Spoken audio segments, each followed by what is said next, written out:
Meus irmãos, paz do Senhor, está no ar mais uma vez o programa Fora da Caixa, na nossa série especial, trazendo lições sobre livros da Bíblia. Nos comentários do último vídeo postado, que foi sobre o profeta Malaquias, os irmãos lembram, nós fizemos 4 lições sobre Ageu, 4 lições sobre Zacarias, e o último vídeo foi 4 lições sobre o profeta Malaquias. Estes 3 profetas vieram pós-exílio, após o cativeiro babilônico, que durou 70 anos. Eu li todos os comentários e alguns irmãos sugeriram diversos livros da Bíblia, contudo, grande parte, por incrível que pareça, sugeriu o livro do profeta Obadias. Este livro é o menor livro do Antigo Testamento, ele tem somente um capítulo, 22 versículos, mas tem uma mensagem poderosa. E que mensagem é esta? Na verdade, o livro do profeta Obadias, ele tem o seu plano de fundo histórico após a invasão do cativeiro babilônico. Quando os caldeus invadem Jerusalém, Obadias ele se levanta para trazer uma mensagem. E sua mensagem ela é direcionada a um povo. E que povo é este? Capítulo de número 1, versos de número 1, os pecados e o castigo de Edom. É isso mesmo. E também a restauração e a felicidade de Israel. Nós temos Edom e depois nós vamos ter a felicidade, a restauração de Israel. Contudo, no versículo de número 1, visão de Obadias, assim diz o Senhor Jeová a respeito de Edom. Temos ouvido a pregação do Senhor, e foi enviado às nações um embaixador, dizendo: levantai-vos e levantemo-nos contra ela para a guerra. Já temos aqui Obadias, temos também Edom e temos também aqui nações, mas o importante também é falar de um embaixador. Vamos tratar um pouco já sobre Edom, Obadias e também sobre este embaixador, e depois nós iremos tratar também sobre nações. Qual foi o pecado de Edom? Antes de falar do pecado de Edom, nós precisamos aqui já alinhar algumas coisas de suma importância. A origem de Edom. Quais os pecados de Edom? Edom não é apenas uma nação geográfica no texto de Obadias. Na verdade, é uma identidade. E que identidade é esta? Histórica, genealógica e também espiritual. Edom está profundamente ligado, marcado pela rivalidade, orgulho e ruptura.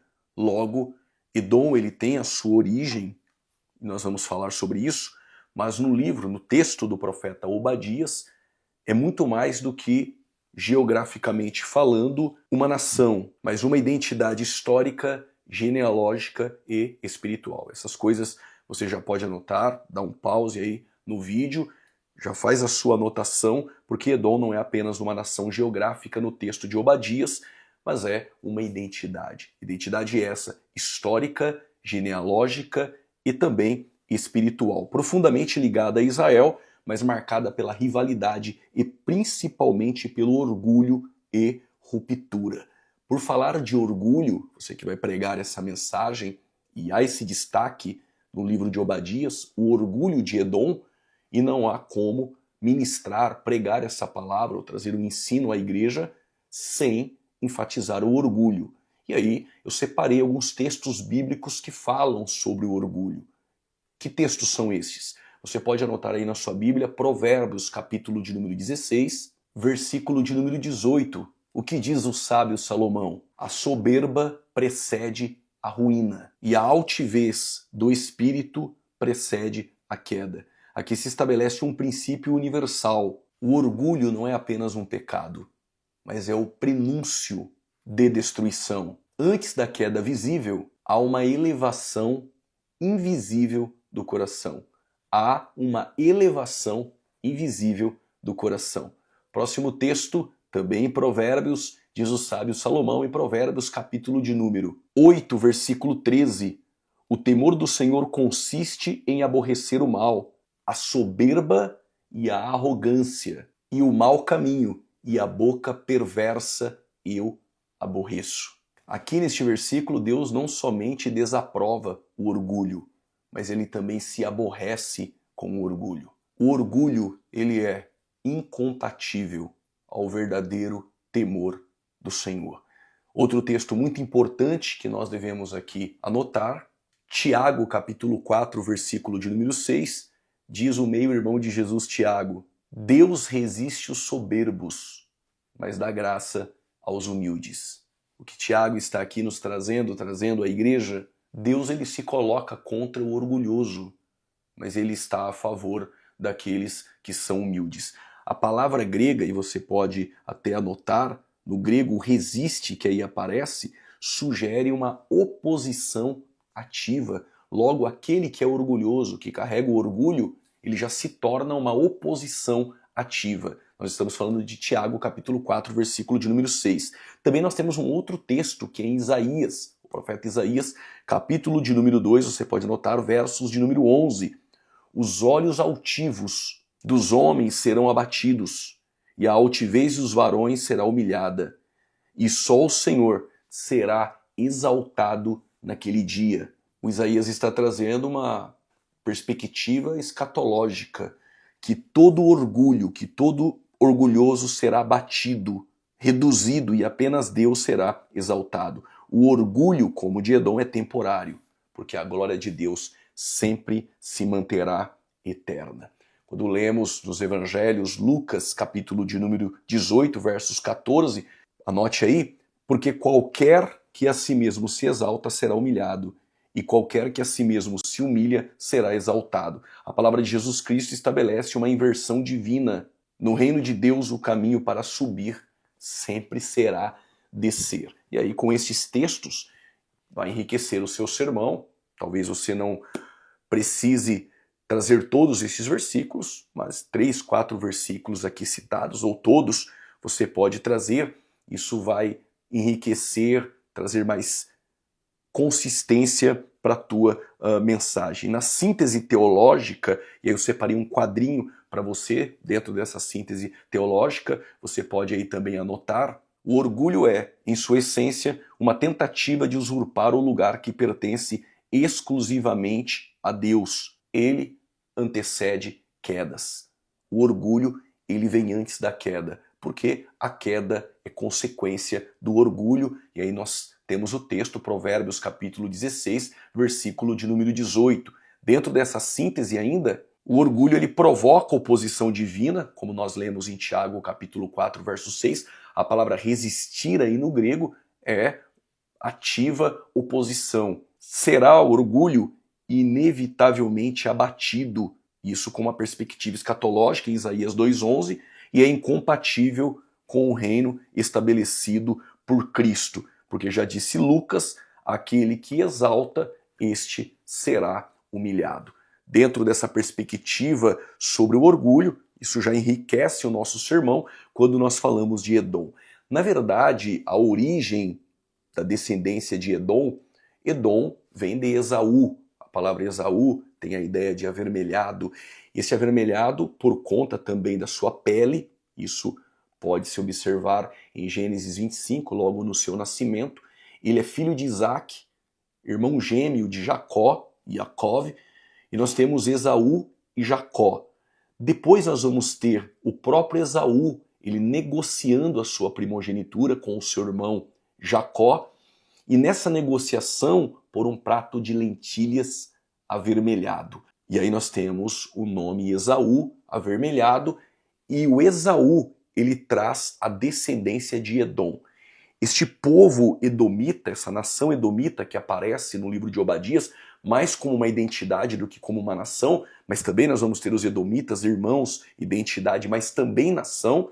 Os irmãos vão observar no desdobramento aí do nosso estudo, e este Edom, ele sempre foi opositor do seu irmão. Estamos falando de irmão de sangue, do seu irmão Jacó. E aí nós já podemos ter uma ideia de onde esse desdobramento irá nos levar até na hora da pregação. E precisamos tomar muito cuidado para não trazer para a igreja aquela teologia da rivalidade.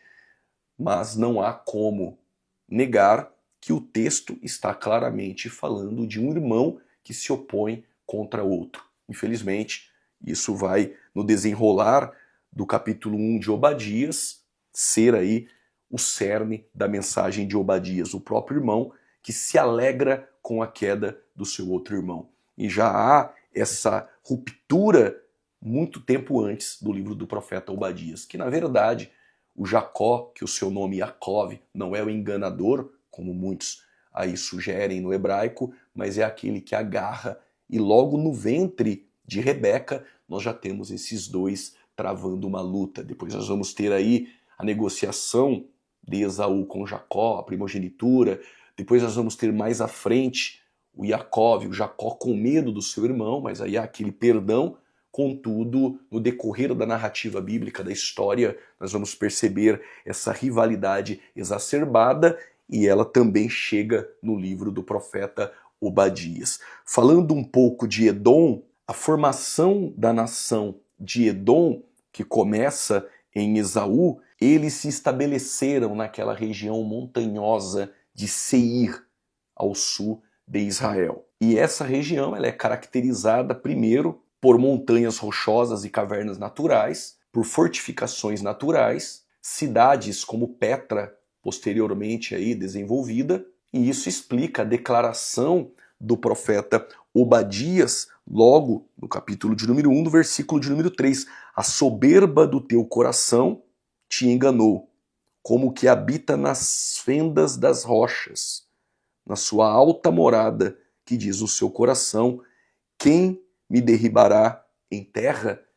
Elevou-se o coração de Edom por habitar nessas regiões montanhosas, e isso explica que para quem está numa região montanhosa tem logo uma falsa segurança. E é exatamente essa denúncia do profeta Obadias. E Edom confiava em sua posição geográfica e estratégica e se alimentava do seu orgulho introspectivo. Sobre a relação de Edom com Israel, eu também separei aí um gráfico, fica mais didático para você aprender.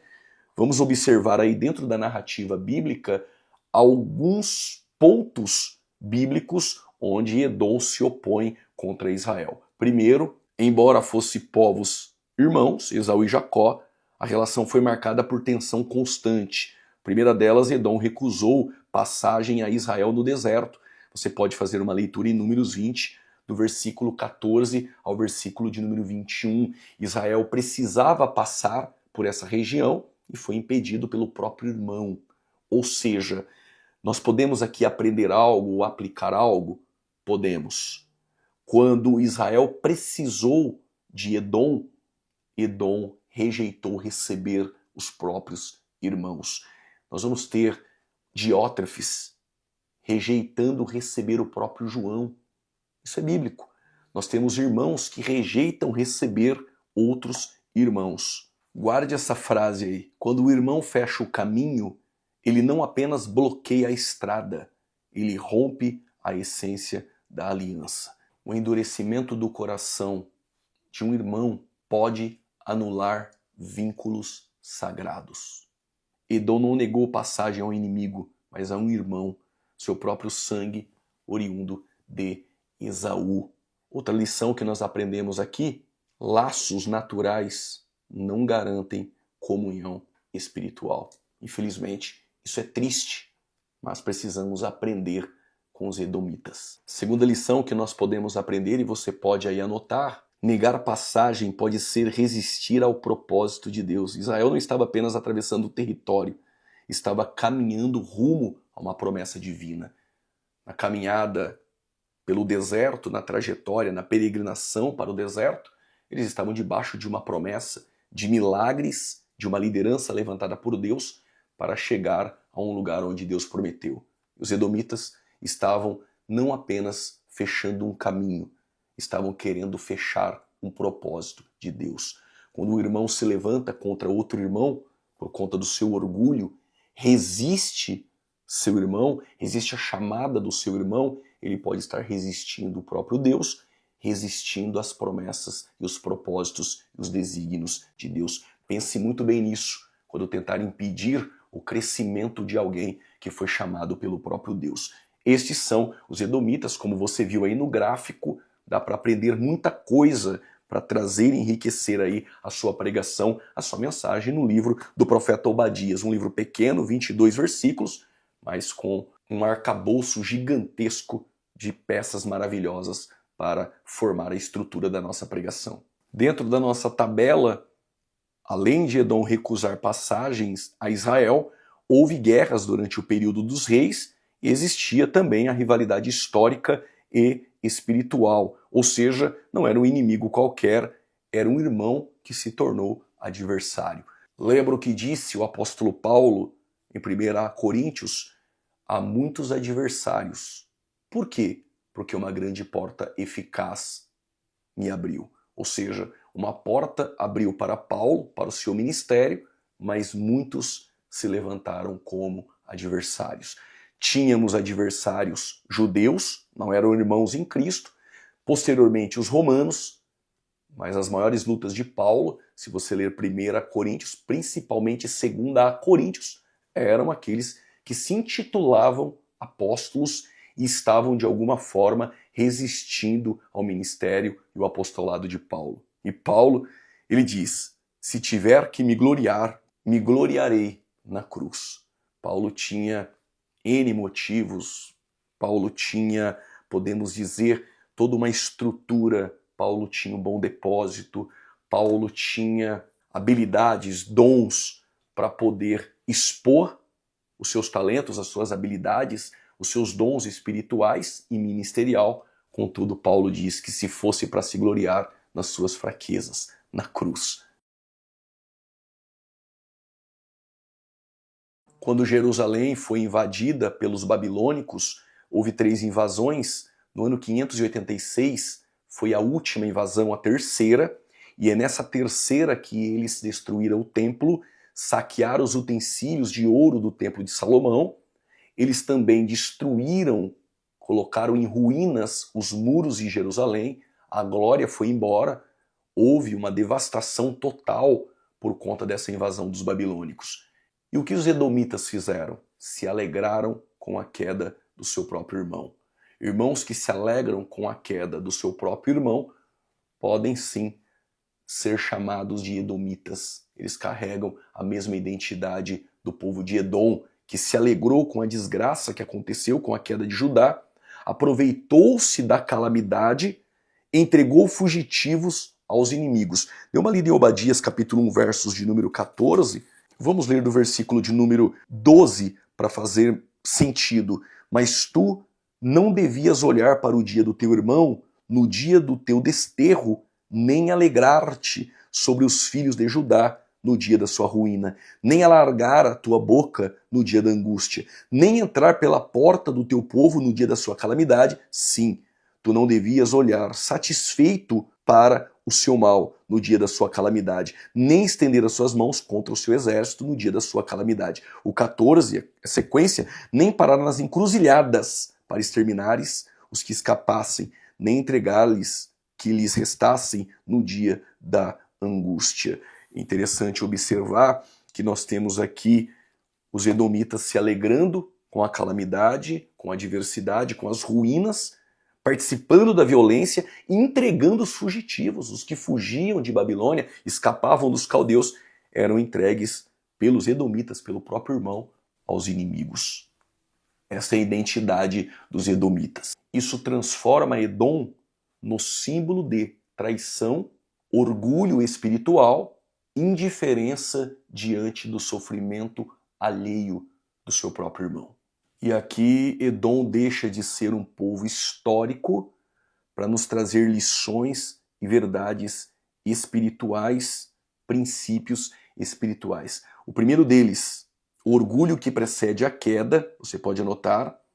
Segundo, a perversão da fraternidade. E terceiro, a justiça retributiva divina. Como fizeste, assim se fará contigo. Versículo de número 15. Fica aqui a palavra de Obadias e faço da palavra de Obadias a minha, direcionada ao coração daqueles que, como Edom, se levantam em oposição contra os seus próprios irmãos. Versículo 15, assim se fará contigo, a tua maldade cairá sobre a tua cabeça. O versículo de número 15 de Obadias, ele tem um apontamento escatológico do dia do Senhor para o período tribulacional. Lembra que eu disse? Obadias, Edom, nações, embaixador. Quem é o embaixador? O embaixador é aquele que representa Deus na terra. A igreja, Paulo diz que nós somos embaixadores. E o que isso significa? O embaixador do Brasil nos Estados Unidos, ele representa a sua pátria na América, nos Estados Unidos. Quando Paulo nos chama de embaixadores, nós representamos o reino. Nós somos representantes de Cristo na terra, a igreja. Obadias é um embaixador de Deus. Ele representa a voz de Deus na terra. E a voz de Deus na terra, ela é para Edom, mas também atinge as nações quando o tempo dos gentios se completar. Quando começa o tempo dos gentios? Porque Jesus disse, Jerusalém será pisada, Lucas 21, 24, até que o tempo dos gentios se completem. Quando começa? Com a invasão babilônica. Quando encerra? Na segunda vinda de Cristo, quando ele vier para estabelecer o seu reino, acredito eu, com a igreja. Se você é pós-tribulacionista, neste momento é o arrebatamento para você. Nessa segunda vinda de Cristo com a igreja, ele vem para julgar as nações. É o momento em que o tempo dos gentios irão se completar. As nações, os reinos gentílicos irão cair, ele vai estabelecer o seu reino. Logo, assim se fará contigo, a tua maldade cairá sobre a tua cabeça. Assim ainda é hoje, assim foi para Edom no seu tempo, e assim será no futuro para aqueles que se levantam contra o povo de Deus. Tratando aqui sobre o profeta Obadias, nós não temos informações da origem, de onde vêm seus pais. Quem é Obadias? Sabemos que a palavra Obadias, no hebraico, tem o sentido de servo do Senhor. Alguns sugerem aquele que adora a Yahvé, Yud-Heh-Vav-Heh. Essa identidade já define o tom da sua mensagem, um homem cuja voz não é própria, mas ela ecoa o juízo de Deus e a justiça também divina.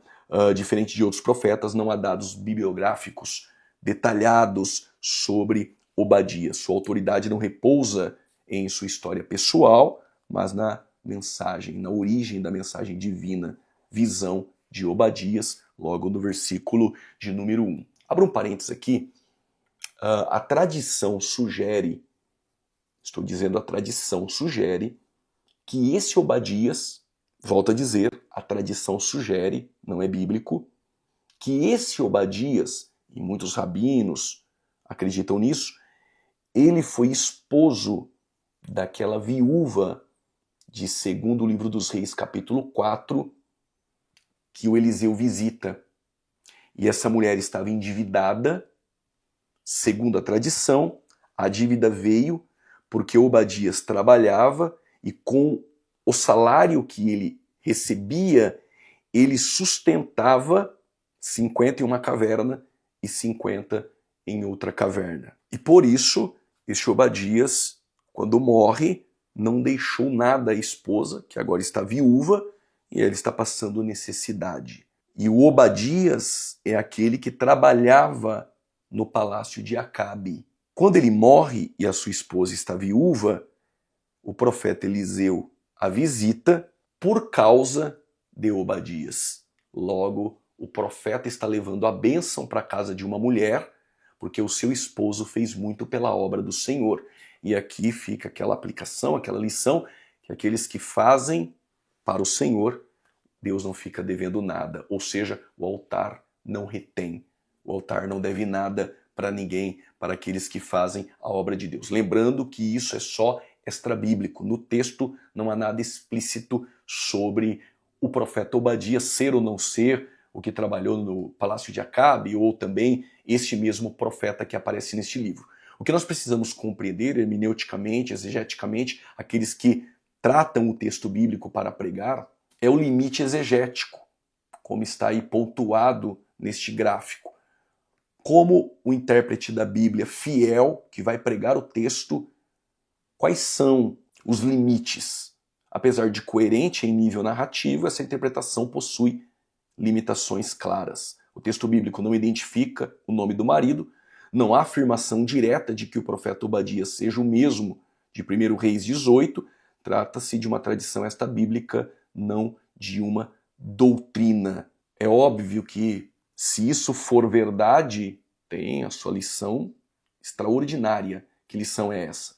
A fidelidade de ontem se torna provisão sobrenatural do hoje. Contudo, entretanto, quanto, não obstante, todavia, é só uma ilação, é só uma ideia da tradição, nós não temos isso como verdade bíblica. Posso trazer isso na mensagem?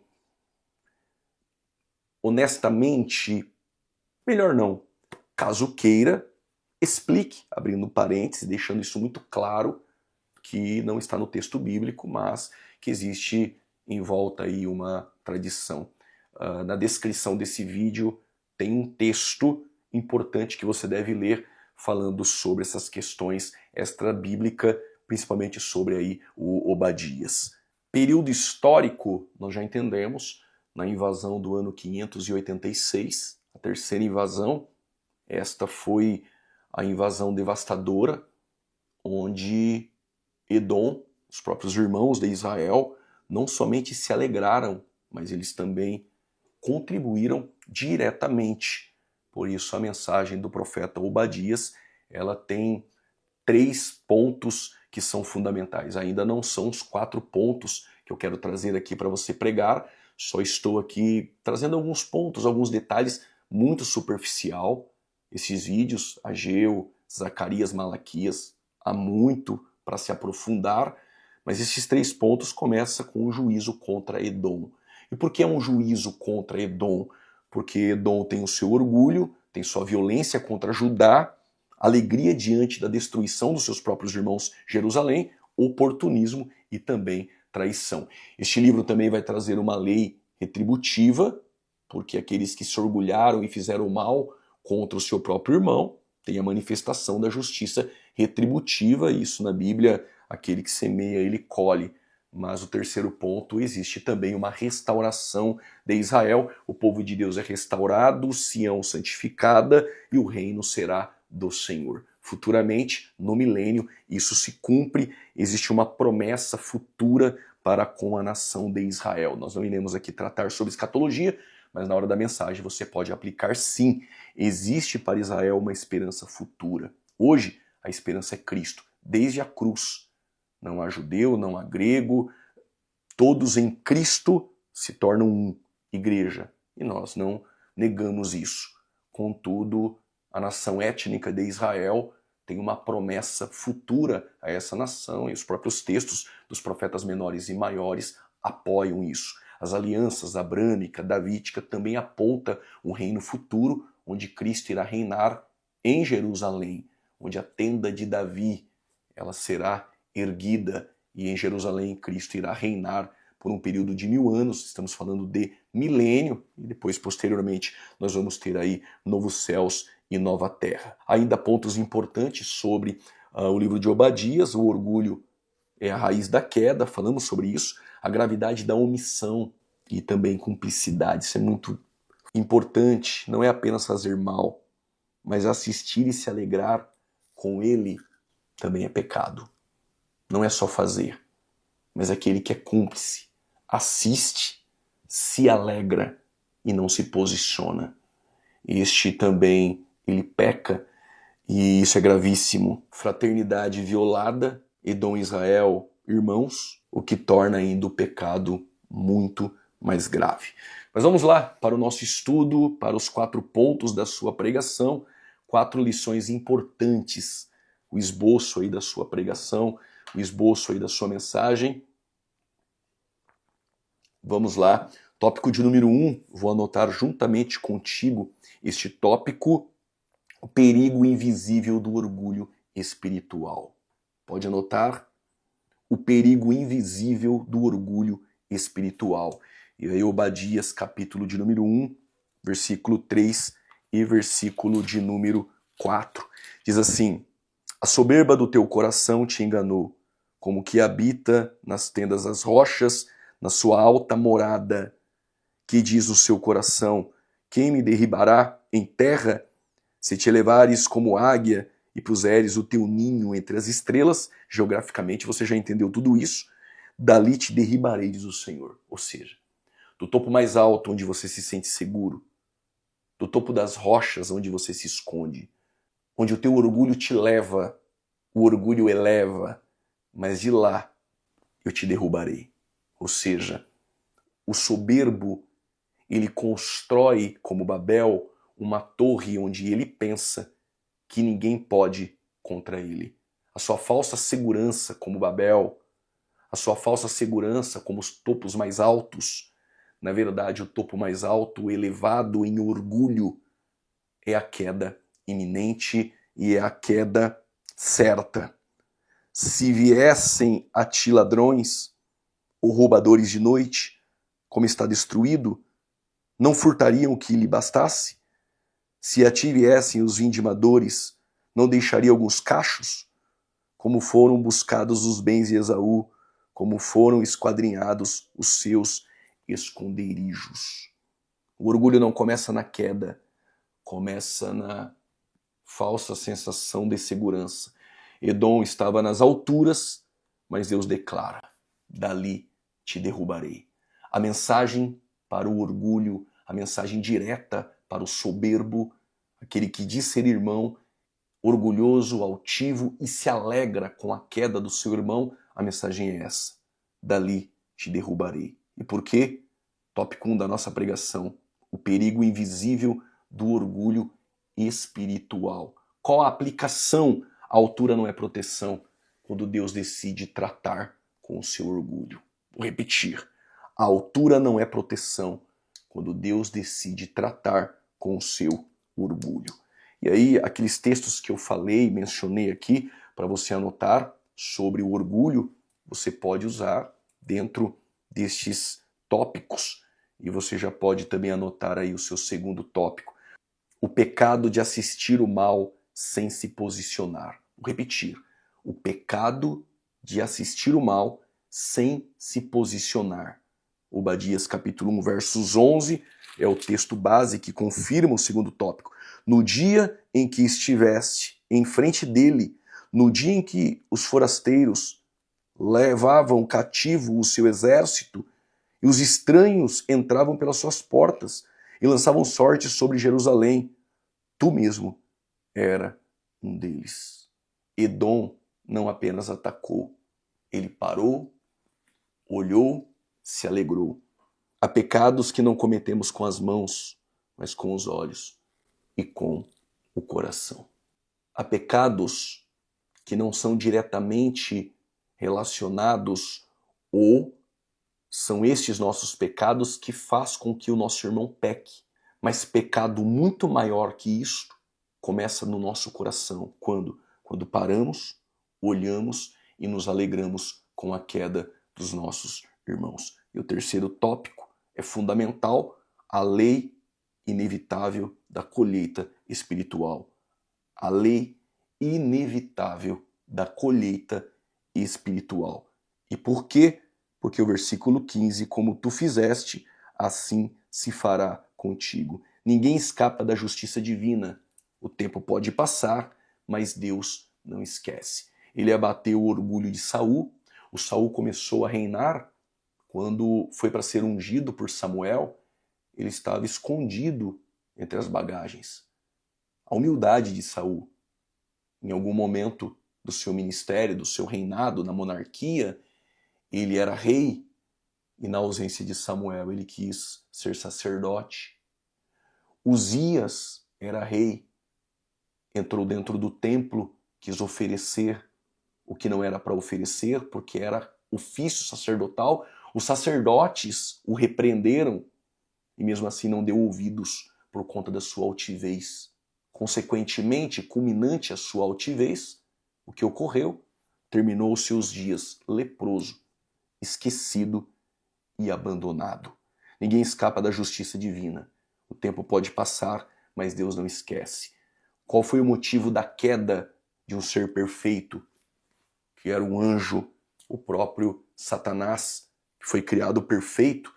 1 Timóteo capítulo 3, verso 6, falando sobre o diaconato, o próprio Paulo orienta Timóteo que não seja neófito aquele que vai entrar no ministério. O neófito nem sempre é novo, é não experimentado. Existem pessoas que são novos, mas são experimentados. Contudo, aquele que é novo e não experimentado, não coloque no ministério, para que não ensoberbecendo caia na mesma condenação do diabo. Qual a condenação do diabo? Soberba. O orgulho de Nabucodonosor fez o mesmo vivenciar um tempo da sua vida como um bicho, como um animal. E por quê? Porque ninguém escapa da justiça divina. E o quarto ponto da nossa mensagem: Deus sempre tem a última palavra. Isso é maravilhoso. Após o juízo vem a restauração. Versos 21, confirmando o quarto tópico. E levantar-se-ão os salvadores no monte Sião para julgarem a montanha de Esaú, e o reino será do Senhor. Quando o tempo dos gentios se completar e a pedra de Daniel capítulo 2 esmiuçar os reinos simbolizados na estátua, todos os reinos se prostrarão, se curvarão, serão destruídos e o reino será estabelecido. E por que Deus sempre tem a última palavra? Quando for pregar isso, não somente apontar para um tempo escatológico e futuro da segunda vinda de Cristo, Mateus 24, versos 30 e 31, Apocalipse 19, versículo 11, a seguir, Zacarias 14, do 1 ao 4, mas também para aquele que está ali ouvindo a mensagem. Deus, ele tem a última palavra. Não é o médico, não é o advogado, não é o patrão de onde você trabalha. A última palavra não é a sua. Eu não sei como está a sua situação. Eu não sei quem são aqueles que se opuseram, se alegraram com a sua queda. Fique em paz. Deus, ele tem a última palavra. Quer te restaurar aqueles que querem ser restaurados. Após o juízo, vem a restauração. O cenário pode parecer dominado pelo caos, mas o governo final pertence ao Senhor. Qual a conclusão? Obadias não é apenas um livro sobre Edom, mas é um espelho. Que espelho é esse? Da alma humana, quando ela se distancia de Deus. Ele confronta com a realidade de que o orgulho precede a ruína, que a indiferença diante do mal também é culpa, que a justiça divina é inevitável. Contudo, ele aponta para uma esperança escatológica. Quando todos os reinos falharem, o reino do Senhor chega. O reino será do Senhor. Livro de Obadias, terminamos aqui. E você pode sugerir aí qual o próximo livro da Bíblia que nós iremos pregar. Que Deus te abençoe. Comente. Não esqueça, comentar, curtir e compartilhar para alguém. Não estou pedindo nada. Estou entregando o pouco que sei para você, contribuindo para o seu ministério. Como você pode contribuir para o meu? Curtindo, comentando e compartilhando. E sugerindo que livro da Bíblia nós iremos trazer 4 lições. Deus te abençoe e até a próxima.